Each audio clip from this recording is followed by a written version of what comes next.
இரவு வானத்தில் நட்சத்திரங்களை பார்க்கும்போது, இந்த பரந்த பிரபஞ்சத்துடன் ஒப்பிடும்போது நான் எவ்வளவு சிறியவன் என்று நீங்கள் எப்போதாவது யோசித்திருக்கிறீர்களா?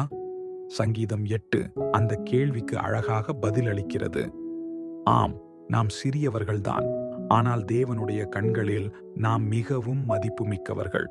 இந்த சங்கீதம் தேவனுடைய மகத்துவத்தையும் அவருடைய சிருஷ்டிப்பில் நமக்குள்ள இடத்தையும் நினைவூட்டும் ஒரு பிரமிக்க வைக்கும் பாடல். இன்றைய தினசரி தியானத்திற்கு உங்களை வரவேற்கிறோம். தாவீது எழுதிய சங்கீதம் 8 தேவனுடைய சிருஷ்டிப்பின் மகத்துவத்தையும் மனித குலத்திற்கு அவர் அளிக்கும் ஆச்சரியமான கனத்தையும் பிரதிபலிக்கும் ஒரு துதிப்பாடல். இந்த சங்கீதம் தேவனுடைய மகத்துவத்தின் பிரமிப்பிலிருந்து நமது அடையாளம் மற்றும் அழைப்பிற்கான நன்றியுணர்வுக்கு நம்மை இட்டுச் செல்கிறது. கர்த்தாவே, எங்கள் ஆண்டவரே, பூமி எங்கும் உம்முடைய நாமம் எவ்வளவு மகத்துவம் உள்ளது. இந்த சங்கீதம் அதே வரியுடன் தொடங்கி முடிவடைகிறது. எல்லாவற்றையும் ஆராதனையில் நிலைநிறுத்துகிறது. தேவனுடைய நாமமும் மகிமையும் வானங்களை விட பெரியது. தாவீது வானத்தையும் சந்திரனையும் நட்சத்திரங்களையும் பார்த்து தேவன் ஏன் மனித குலத்தை பற்றி கவலைப்படுகிறார் என்று ஆச்சரியப்படுகிறார்.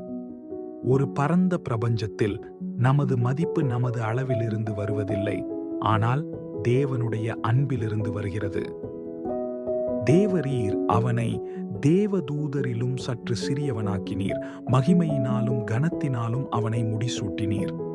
மனித குலத்திற்கு சிருஷ்டிப்பின் மீது பொறுப்பு வழங்கப்பட்டுள்ளது. தேவன் நமக்கு கண்ணியத்தையும் அவருடைய உலகத்தை பராமரிக்கும் பொறுப்பையும் அளித்துள்ளார். இந்த சங்கீதம் தொடங்கிய இடத்திலேயே முடிவடைகிறது. கர்த்தாவே, எங்கள் ஆண்டவரே, பூமி எங்கும் உம்முடைய நாமம் எவ்வளவு மகத்துவம் உள்ளது. தேவனுடைய மகத்துவத்திற்கும் மனித கண்ணியத்தின் அவருடைய பரிசிற்கும் சரியான பதில் ஆராதனையே. சங்கீதம் 8 நமக்கு 2 உண்மைகளை கற்பிக்கிறது. தேவன் எல்லையற்ற மகத்துவம் உள்ளவர். நாம் அற்புதமாக மதிக்கப்படுகிறோம். நாம் பிரபஞ்சத்தில் சிறியவர்களாக இருந்தாலும் தேவன் நமக்கு மகிமையையும் ஒரு நோக்கத்தையும் அளித்துள்ளார். கர்த்தாவே, உம்முடைய சிருஷ்டிப்பை பார்க்கும் பொழுது உம்முடைய மகத்துவத்தை கண்டு நாங்கள் பிரமிக்கிறோம்.